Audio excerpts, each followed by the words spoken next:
बड़ा दुर्लभ हो रहा है, भगवत चर्चा होना बड़ा दुर्लभ हो रहा है। भैया ये सब जब कर्मों का फल भोगने का आया तो महात्मा जी, और जब पाप कर्म करने जा रहे थे तो पूछ लेते हमसे कि हम पाप कर्म करने जा रहे हैं, आपकी अनुमति है क्या? तब नहीं, तब किसी ना भगवान की याद की, न गुरु की याद की, मनमानी आचरण किए। तो अब भोग आया है, अब भोग लो, उसको भोगना पड़ेगा, वो यहीं मिलेगा तुम्हें। पति पत्नी परिवार संसार मित्र, इन्हीं में सब कलह अशांति मारपीट नाना प्रकार का। अरे पूछो मत, भगवान के चरणों का जब तक आश्रय नहीं लोगे तो यहां का ये प्रेम विवाह, यहां का प्रेम तुम्हें शांति प्रदान नहीं कर सकता। भगवत भाव रखोगे, हर परिस्थिति को शांति पूर्वक निर्वाह। ये जीवन काटना भी एक कला है। मनुष्य जीवन कोई पशु जीवन नहीं है। अगर अध्यात्म नहीं तो आप इसको जी नहीं सकते, आप इस जीवन को नहीं जी सकते। अशांत रहोगे, क्लेशित रहोगे, परेशान रहोगे। जीवन की कला है द्वंद्वों में समता, संपूर्ण जगत में रहते हुए ममता रहित हो जाना, संपूर्ण क्रियाएं करते हुए अहंकार रहित हो जाना। अभी जीवन मुक्तता का आनंद आ जाए तो मच्चित्ता मदगत प्राणा बोधयंता परस्परम कथयंत च माम नित्यम तुष्यंत च रमंत च। हमारा उद्देश्य भगवत प्राप्ति का है।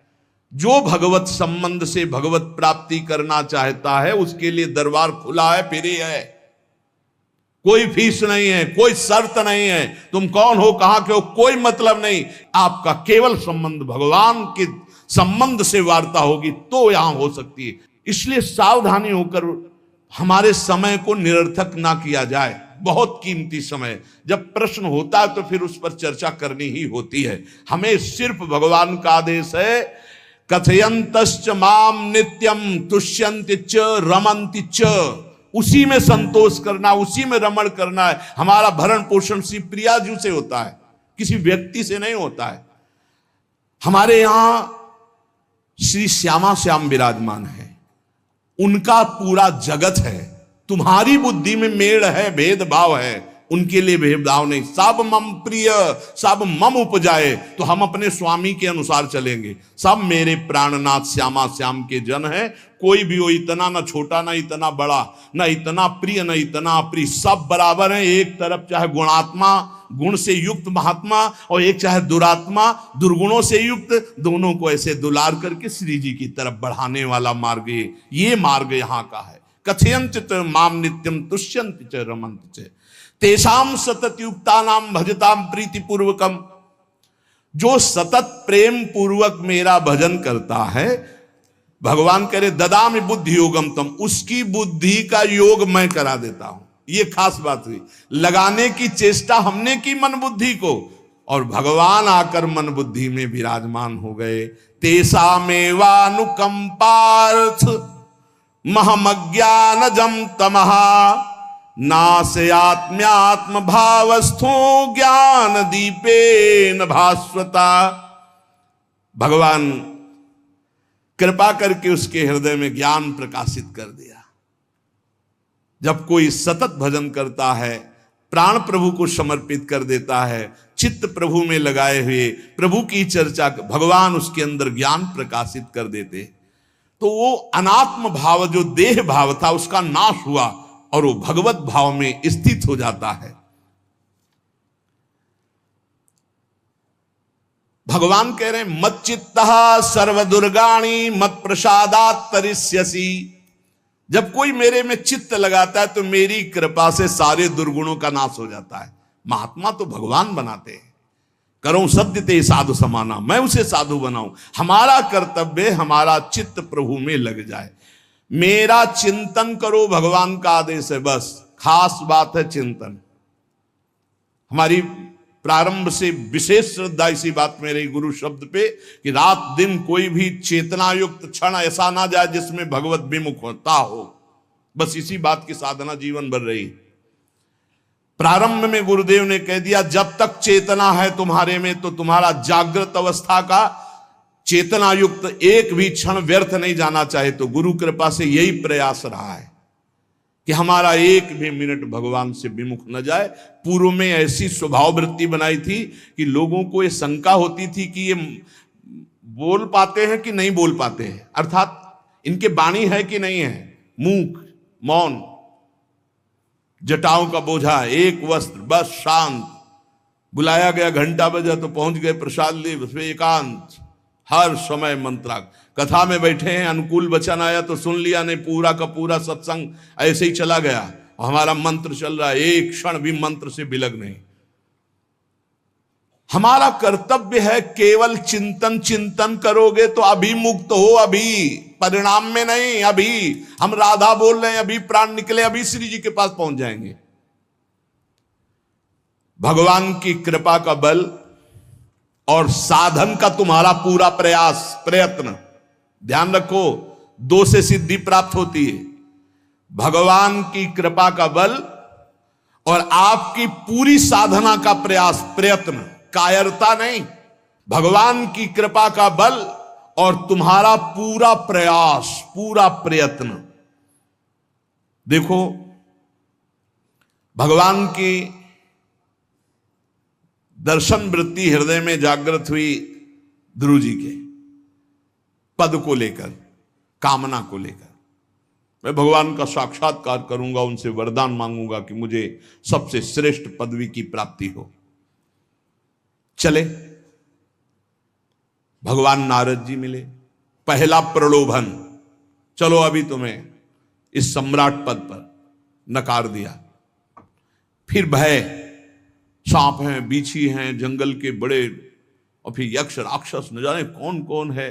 तुम अभी बालक हो, तुम्हें खा जाएंगे, तुम क्या तपस्या करोगे, क्या भजन? नहीं, इससे भी नहीं डिगे, कुछ भी हो, कदम वापस नहीं जाएंगे, अब तो हरि की प्राप्ति। तो गुरु मंत्र दे दिया। 6 महीने बहुत ही देह भाव रहित होकर उच्च कोटि की साधना की। बालक होने पर यही मथुरा में, मधुपुरी में, देह भाव रहित होकर के, क्योंकि जंगल में ऐसे ऐसे मच्छर बड़े बड़े ना, एक मच्छर मारे तो पूरा होश खराब हो जाए, पूरी चेतना जागृत। तो उस 5 वर्ष के राजकुमार के शरीर में कितने मच्छर चिपके रहे होंगे, क्या क्या भयावह। हमने तो सेनपुर में देखा, आसन लगाए बैठे, काला नाग सांप ऐसे फुसकार रहा है। पूरा दृढ़ निश्चय है कि अगर ये काटने का समय है तो काट लेगा, नहीं काटना तो बिल्कुल नहीं काटेगा, बैठे रहो।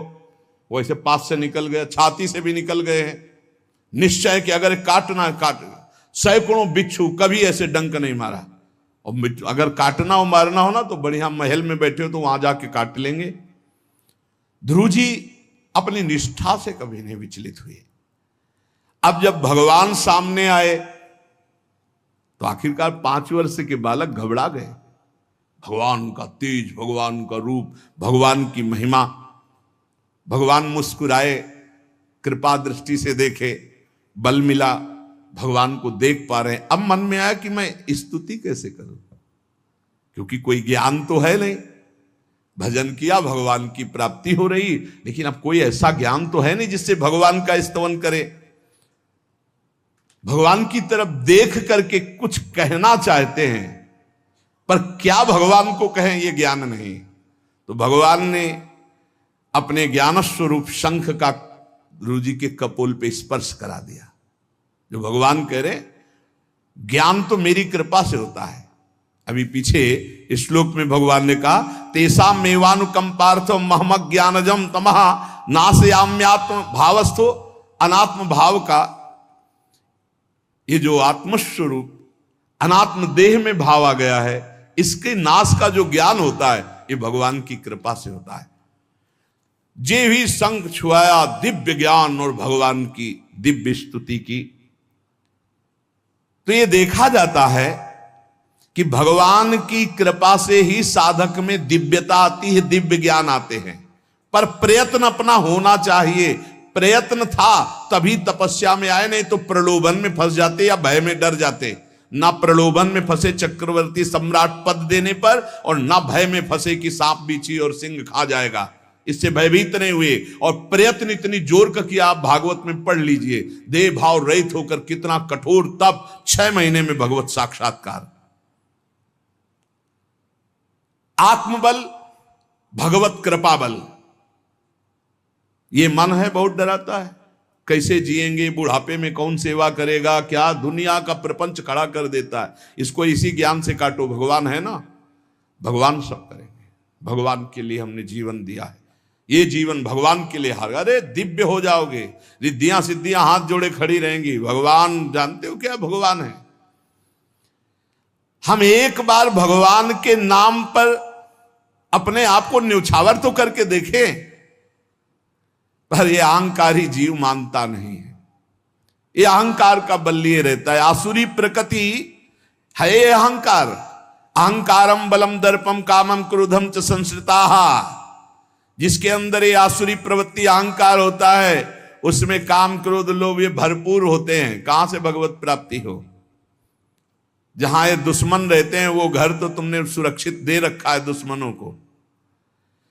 आसुरी प्रकृति को तुमने अहंकार को अपना स्वामित्व दे रखा है। मैं वो अहंकार जिसके साथ प्रकृति लगती है, जब अहंकार और बढ़ जाता है तो ईश्वरोहम अहम भोगी सिद्धोहम बलवान सुखी। तरंग से समुद्र नहीं होता, समुद्र से तरंग होती है। हम जितने भी हैं सब तरंग हैं उस परमात्मा की। वायु विकार नष्ट हुआ, समुद्र में ही लीन हो गए, ये बात है। लेकिन एक तरंग समुद्र नहीं पैदा कर सकती। एक सूर्य चमक रहा, कोई बंद के सूर्य दूसरा चमक के दिखाए? बहुत सावधानी से उपासना करो। ये अहंकार भगवान कह रहे हैं, भगवान ये जो अहंकारम बलम दर्पम कामम क्रोधम च संश्रिताः, इस अहंकार को नहीं मिटाया तो ये अनुभव कराने लगता है और चार बोलने लगते हैं कि आप तो भगवान हैं। तो धर्म सम्राट करपात्री जी इतने सिद्ध महापुरुष और विश्वेश्वर विश्वनाथ जी की स्थापना करके रात दिन आराधना, काशी में बड़े बड़े सिद्ध महापुरुष भगवान शिव की आराधना करते, बड़े बड़े सिद्ध महापुरुष भगवती अम्बा की आराधना करते। ये कौन सा ज्ञान प्रकट हो जाता है जो भगवत स्वरूपों का अपमान होने लगता है? मुझे यही समझ में नहीं आता। गुरु रूप से हमें शास्त्र के आचरण देने आए, मनमानी भ्रष्टाचार सिखाने नहीं आए। आज तक कभी कहीं भी भगवत स्वरूपों का अपमान महापुरुषों द्वारा नहीं हुआ। महापुरुष और भगवान में अंतर नहीं, पक्का मुझे विश्वास। हम तो चराचर जगत को भगवत स्वरूप मानते हैं, लेकिन आचरण कराने के लिए आचार्य गुरुदेव जैसे चले हैं वैसे ही चलना होता है। सदैव संतों ने अपने को अधम और तुच्छ और नीच कहा है। हनुमान जी जैसा कोई ज्ञानी महाबली, कोई त्यागी, कोई ब्रह्मचारी बैरागी, हनुमान जी जैसा कोई त्रिभुवन में द्वितीय हुआ हो तो बता दो। अतुलित बलधामम हेम शैलाभदेहम दनुजवन कृशानुम ज्ञानिनाम अग्रगण्यम। अरे जय गिर चरण दे हनुमंता चले उसगा पाताल तुरंता। हजार हजार को पकड़ के कछु मारिस कछु मर्दिस कछु मिले से धरि धूरी। अब विभीषण जी से कैसे परिचय बता रहे? प्रात ले जो नाम हमारा तेहि दिन ताहि ना मिले आहारा। असमय अधम सखा सुनु मोहू पर रघुबीर। क्या दैन्यता का स्वरूप हनुमान जी महाराज। भगवान से जब हनुमान जी मिल रहे तब उनसे प्रभु आप पूछ रहे हो कि तू नाथ एक में मंद मोह बस ज्ञानी नाम अग्रगण्यम। एक में मंद मोह बस कुटिल हृदय अज्ञान पुनि प्रभु मोहि विसारेऊ दीन बंधु भगवान। जय प्रणतारित भंजन चरणों में लौट गए हनुमान जी महाराज। सबरी जी भगवान सामने बैठकर स्तुति करते हैं। जो नवधा भक्ति है वो उपदेश नहीं है, सबरी जी की स्तुति है। ये सब भक्ति सबरी जी में विराजमान, क्योंकि उसी समय सबरी जी भगवत धाम जाती है तो उपदेश तो उसको दिया जाता है जो आचरण में उतारे। सबरी जी तो सिद्ध महापुरुष अभी भगवत धाम जा रहे हैं भगवान के सामने ही। वो क्या कहती? अधम ते अधम अधम अति नारी तीन मह में मति मंद अघार। हरिवंश महाप्रभु क्वाहम तुच्छ परम अधम प्राण्यो गर्ह कर्मा यत्तन्नाम स्फुरति महिमा हरेश वृंदावनस्य। इन सब बड़े बड़े आचार्य महापुरुषों ने भगवान की दास्ता स्वीकार करके जीवन अर्पित करके आचरण करके दिखाए। जहां ये आसुरी अहंकार होता है तो ईश्वरोहम महम भोगी सिद्धोहम बलवान। ये सिद्धावस्था नहीं है, ये तमोगुणी आसुरी अहंकार का परिणाम है। जो ये दिखाई देता है भगवत स्वरूपों का अपमान करके, ऐसे नहीं। यद्यपि अभेद है वो महापुरुष शिव और वो अभेद है, पर आचरण जब करेगा तो स्वामी और सेवक का करेगा। काशी नगरी सिद्धों की नगरी है, ज्ञानियों की है। देखा है? बड़े बड़े सिद्ध परमहंस जाते हैं शंकर जी के दर्शन करने, विश्वनाथ जी के, तो जिनके कमंडल भी नहीं, दिगंबर है ना, तो वो भी ऐसे हाथ उठा के नमः पार्वती पतये, और बस ऐसे सर झुकाए खड़े रहते हैं। जल भी नहीं है, पत्र भी नहीं है, ऐसे वो हम सब खड़े खड़े घंटों खड़े रहते। तो वहां के शिव पार्षदों से ऐसा करुणा में प्रेम हो गया था कि वो हमें नहीं हटाते थे, तो एक कोने में घंटों खड़े रहते थे और दर्शन करते रहते थे भगवान विश्वनाथ जी। तो जैसे ऐसे अवधूत आते, न कोई जल का कमंडल है, न कोई पत्र है, न पुष्प, नजदीक गए और नमः पार्वती पतये हर हर महादेव, बस सर झुका, ये है। और स्वयं शिव स्वरूप है, इतना अंतर नहीं ब्रह्मबोध में। भक्तों में भी कभी कभी आम प्रकट होता है, वो वाणी से आपको दिखाई देगा, लेकिन वो आसुरी अहंकार नहीं होता। ध्यान रखना, ये उनका भागवतिक बल होता है, ये आसुरी अहंकार नहीं होता। जैसे जनक जी की सभा लगी हुई है, भगवान श्री राम लक्ष्मण जी विराजमान है विश्वामित्र जी के समीप, बड़े सौम्य भाव से। जनक जी महाराज ने देखा कि बड़े बड़े वीर आए, पर धनुष यज्ञ में धनुष को, अजगों को कोई उठा ही नहीं पाया, खंडन की तो बात जाने दो। रावण बाणासुर आए, आरती प्रणाम करके चले गए। अब आशा ही खत्म हो गई, कोई उठाने वाला ही नहीं, तो उन्होंने कहा वीर विहीन मही मैं जानी। अब मैं आज जान गया कि पृथ्वी वीरों से रहित हो गई। अगर मैं ऐसा जानता कि इस भूमंडल में कोई वीर ही नहीं अजगों का खंडन करने वाला, तो मैं ऐसा प्रण नहीं लेता, मेरी जान की कुंवारी रह जाएगी। ऐसे विकल होके वीर विहीन मही मैं जानी। जनक जी ने इतनी बात जेव ही कही तो लक्ष्मण जी कूद पड़े सिंह शावक की तरह उछलकर, और कहा कि जहां रघुकुल भूषण भगवान श्री राम विराजमान हो, जनक ये बड़ी तुमने निराशापूर्ण बात कैसे कह दी? तुमने ऐसी बात कह दी जहां रघुकुल भूषण भगवान श्री राम विराजमान है। ताल ठोकी और कहा अगर इनका इशारा हो जाए, समझो, जो तुम्हारी अनुशासन पाओ, कंदुकियू ब्रह्मांड उठाओ, काचे घट जिमी डारों फोरी, सकऊं मेरु मूलक जिमी तोरी, कमल नाल जिमी चाप चढ़ाऊं, जो जन सत प्रमाण ले धाऊं। हे जनक, जहां रघुनाथ जी विराजमान होते वहां ऐसी बात नहीं कहते। तुमने ऐसी बात कैसे कह दी? अगर मेरे स्वामी का आदेश हो जाए अभी तो पूरे ब्रह्मांड को कच्चे घड़े की तरह तोड़ दूं।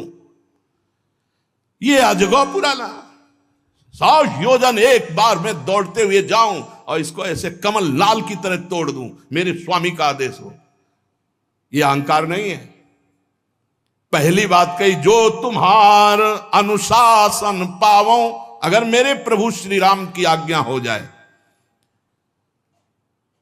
और लक्ष्मण जी ने एक बात और कही कि तोरों छत्रक दंड जिमि तव प्रताप बलनाथ, आज के बाद कभी धनुष स्पर्श नहीं करूंगा। यदि मेरी बात झूठी हो जाए, आपके प्रताप से इसे बरसाती छत्ते की तरह तोड़ दूं इस अजगौ को, अगर आपका आदेश हो। तो प्रताप बलनाथ, यह अहंकार नहीं है, यह भक्त का भगवत प्रताप है। दशानन कह रहा है, अरे मुझे क्या भय, तेरी सभा में अगर कोई वीर हो तो मेरा पैर उठा दे, मैं राम जी का एक छोटा सा सेवक हूं। तू मेरे प्रभु को बार बार मनुष्य कह रहा है, मैं जिनका सेवक हूं। तेरी सभा में तू जो अपने सभा बलों के बल पर बलवान होकर कहता है कि ये सब आहार है, तो मैं उनका एक छोटा सा दूत हूं। अगर कोई मेरा पैर उठा दे तो जानकी जी को राम जी हार जाएंगे, वापस चले जाएंगे। राम प्रताप सुमिरपन रूपा।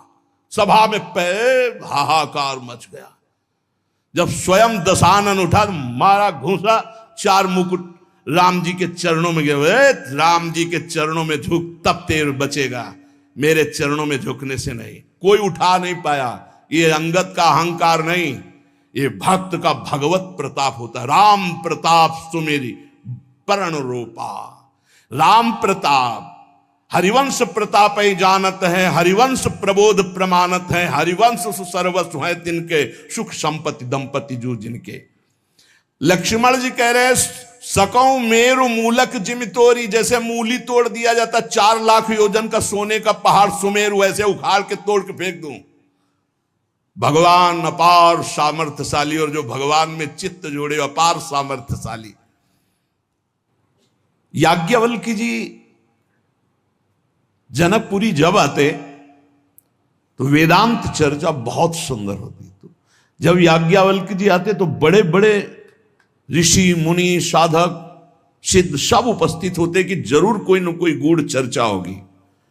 पर जब तक जनक जी नहीं आते थे तब तक वो चर्चा नहीं शुरू करते थे। पूरी सभा भरिए इंतजार करते। जब जनक जी आते तब चर्चा। तो कई ऐसे महापुरुष जिनको लगा कि ठीक है जनक जी विदेह राज हैं, पर ऐसा नहीं कि और किसी की ज्ञान में स्थिति नहीं। जब तक जनक जी नहीं आते तब तक तो कहा कि अन्य श्रोता भी तो हैं याज्ञवल्क्य जी से, पर आप जब जनक जी आते हैं तभी शुरू करते हैं आप चर्चा। क्या हम ऐसा समझ सकते हैं कि आपकी ममता जनक जी पर है? क्योंकि समता में तो जब सब बैठे हैं तो शुरू कर देना चाहिए। जब जनक जी आएंगे तभी तो हम क्या है समझ सकते हैं, क्योंकि ज्ञान से भरपूर बड़े बड़े ब्रह्म ऋषि बैठे रहते हैं। ऐसा नहीं कि जो जनक जी को ज्ञान और किसी को है ही नहीं। तो इसका मतलब लगता है याज्ञवल्क्य जी के अंदर कहीं ना कहीं ममता है, कहीं ना कहीं मोह है जनक जी के प्रति। परम योगी याज्ञवल्क्य जी थे। उन्होंने एक दिन सत्संग चल रहा था, पूरी जनकपुरी में आग लगा दी योग बल से।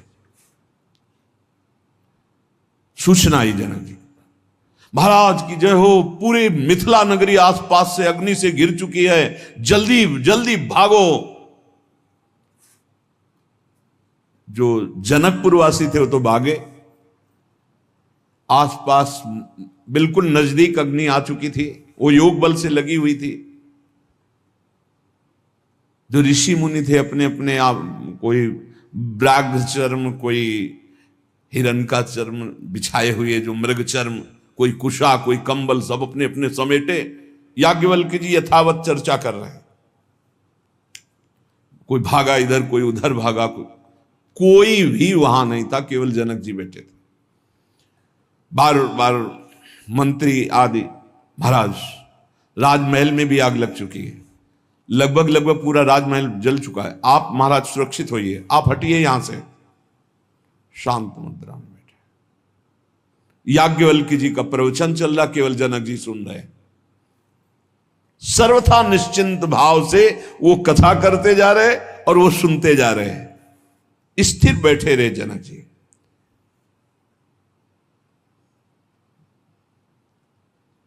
धीरे धीरे योग बल, किसी को पता नहीं था, योग बल से धीरे धीरे आग को शांत की। और तो नहीं आ पाए जनकपुर वासी, सब बड़े खेद में थे कि जब आग लग गई, ये जल गया, वो जल गया, वो जल गया। ऋषि मुनि बैठ गए। फिर याज्ञवल्क्य जी ने कहा, विदेहराज जनक, सर्वस्व मिथिला में जल गया, राजमहल भी जल गया, बार बार सूचना हुई, सब महात्मा लोग अपने कमंडल आसन लेकर के हट गए, आप क्यों नहीं हटे? महल में आग लग गई, सर्वस्व नष्ट हो गया, आपको तो देखना चाहिए, आप राजा हैं। जनक जी ने कहा, महल की क्या बात, अगर इस शरीर में भी आग लग जाती तो हमें क्या फर्क पड़ता? नैनम छिन्नन्ति शस्त्राणि नैनम दहति पावका न चैनम क्लेदयन्त्यापो न शोषयति मारुता। क्या ज्ञान ये प्रवचन के लिए ही केवल है? ये अनुभूत विषय है। मेरी आत्मा है आग, वो इस शरीर को नष्ट कर सकती है, आत्म तत्व को नहीं। और मैं आत्मस्वरूप हूं, क्या फर्क पड़ता है? महल जल गया, जलने वाली चीज जल गई, शरीर जल जाता, जलने वाली चीजें जल जाएगी, आत्मस्वरूप में नहीं।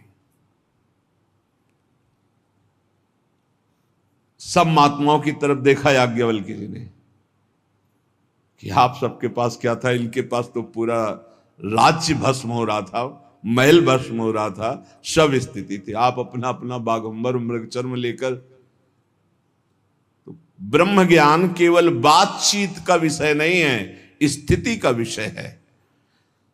ऐसे चाहे वो भगवत भक्त हो या ब्रह्म ज्ञानी हो, दोनों, ब्रह्म ज्ञानी की दृष्टि में ब्रह्म के सिवा कुछ नहीं, भगवत भक्त की दृष्टि में आराध्य देव के सिवा कुछ नहीं, फिर चिंता शोक भय किस बात की? किसी भी स्थिति में विचलित ना होना, अपने आराध्य देव के चिंतन से, अपने लक्ष्य से ना हटना, ये परिपक्व अवस्था है, चाहे भक्त हो चाहे ज्ञानी हो। देखो, इतनी बात तो तुम्हें मानना पड़ेगा कि भगवान का दो स्वरूप है, एक चिदानंदमय स्वरूप है और एक ये मायाकृत स्वरूप है। हैं भगवान ही वासुदेवा सर्वम। ये जो मायाकृत स्वरूप है ये नष्ट होगा, पक्का समझो। गुरु भगवान है, संत भगवान है, सब भगवान के स्वरूप है। ये जो मायाकृत है ये नष्ट होगा। गो गोचर जहां लगु मन जाई, सो सब माया जानो भाई, और इसका अंत होगा। इसमें पक्का विश्वास करो। जो अविनाशी चिदानंदमय भगवान का हमारे स्वरूप है, ना कभी कोई मार सकता है, ना काट सकता है, ना जला सकता है, वही हमारी आत्मा का स्वरूप है। सच्चिदानंद रूपाय। अब बाहरी तो फिर जहां हमारी मायाकृत दृष्टि देख पा रही वो जलेगा, वो नष्ट हो जाएगा, आज नहीं तो कल। भाव मानना, हम भावना करते हैं मायाकृत से मायातीत की। हमारी भावना जो मायातीत की, उसे आग नहीं जला सकती। हमारे प्रभु की महिमा को समझो। प्रभु केवल प्राकृतिक नहीं है, प्रभु केवल छवि में ही नहीं है।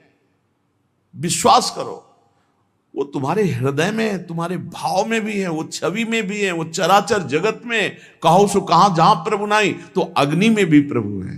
प्रभु खेलने के लिए अगर जमीन पे गिर जाते हैं तो तुम्हें गिरना दिखाई दे, वो खेलना चाहते, खेलो महाराज, फिर उठा के स्नान करवा दिया। फिर अंग भंग हो गया कोई श्री अंग का, हम प्रभु के दूसरे नवीन रूप को, हमारी आराधना माया युक्त से माया मुक्त त्रिगुणातीत भगवान की है, इतना मानना पड़ेगा। ये शुद्ध बात तुम्हें माननी पड़ेगी कि मायातीत परमात्मा है, त्रिगुणातीत परमात्मा है, कालातीत परमात्मा जिसकी हम आराधना कर रहे हैं। वो मूर्ति भी है, वो अमूर्त भी है, वो साकार भी है, वो निराकार है, वो सबसे परे है, वो सब में भरे है। जब तक संपूर्ण तत्व का ज्ञान नहीं होता तो उपासक दुख सुख को प्राप्त होता रहता है।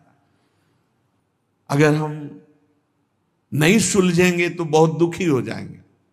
ये मकान नाशवान है। हो सकता है आप बाहर किसी कार्य से गए हो, आपका मकान गिर गए हो, आपके ठाकुर दब गए, चकनाचूर सब हो गया। अब आप क्या बोलोगे, हमारे भगवान नष्ट हो गए? क्या भगवान नष्ट होने वाली बात है? क्या भगवान को कोई नष्ट कर सकता है? नहीं, हमारे भगवान सच्चिदानंद में है। जब हम सेवा कर रहे हैं तो सामने आप पद्धति देखना सेवा की। भागवत में भी आप पढ़ के देखिएगा तो कई जगह आपको ऐसी बात मिलेगी कि जब आप पूजा करने जाएं तो पहले ये ध्यान करें कि आपके हृदय से निकलकर भगवान सामने श्री विग्रह में विराजमान हुए, और जब शयन कराएं तब भावना करें कि भगवान श्री विग्रह से हमारे हृदय में पुनः आ गए। हमारे दो स्थान हैं पूजा के, एक बाह्य और एक आंतरिक। अगर ये रहस्य नहीं समझोगे ना तो फिर दुख सुख से युक्त होते जाओगे। आग लग गई, हमारे भगवान जल गए, ये बड़ी दुर्घटना हुई, आग आना बड़ा मंगल है। नहीं, बड़ा मंगल है, और पक्का कहते हैं बड़ा मंगल है, क्योंकि हमारे कर्म भस्म होते हैं। भगवान कृपा करके जो अमंगल है उसका वो भस्म कर देते हैं, उसका नाश कर देते हैं। भगवान हर प्रकार से साधक को शिक्षा देकर उसके संसारिकता का नाश करके उसे उज्जवल ज्ञान प्रदान करते हैं। ध्यान रखना, हर चेष्टा में भगवान की कोई न कोई महान ज्ञान शक्ति हमें प्रेरित कर रही कि जिस दिशा में हो और जिस दशा में हो और आगे बढ़ो और ऊपर उठो। अध्यात्म इतना ही नहीं है, हम लोग कभी कभी अहंकार और प्रताप के भेद को नहीं समझ पाते। महापुरुषों में अहंकार नहीं होता, वो भगवत प्रताप होता है। जो आसुरी अहंकार है वो तो भगवान की शरणागति से नष्ट हो जाता है। भगवान का प्रताप भक्तों के जीवन में उदय होता है। भगवान बहुत कृपालु हैं, बड़ी करुणा की है, अपना मार्ग हमें देने के लिए सत्संग दे रहे हैं। कथन श्रवण का सौभाग्य मिला है। इसी जन्म में हमें भगवत प्राप्ति करनी है। अपार बलशाली माया को परास्त करने का बल केवल भगवान की कृपा से प्राप्त होता है। इसलिए नाम जप करो, भगवत लीला गायन गुणगान करो और भगवान से प्रार्थना करो कि मेरा अहंकार आपके चरणों में समर्पित हो जाए। सारा दोष इसी अहंकार का है। ये संस्कृति मूल शूल प्रद नाना, सकल शोक दायक अभिमाना, ताते करें कृपा निधि दूरी, सेवक पर ममता अति भूरी। हमारे ऊपर बहुत प्यार है प्रभु का, हम उस प्यार के बल से अहंकार को प्रभु के चरणों में समर्पित करके इसी जन्म में जीवन मुक्त हो जाए। शेष चर्चा आगे। श्री राधा वल्लभ लाल की।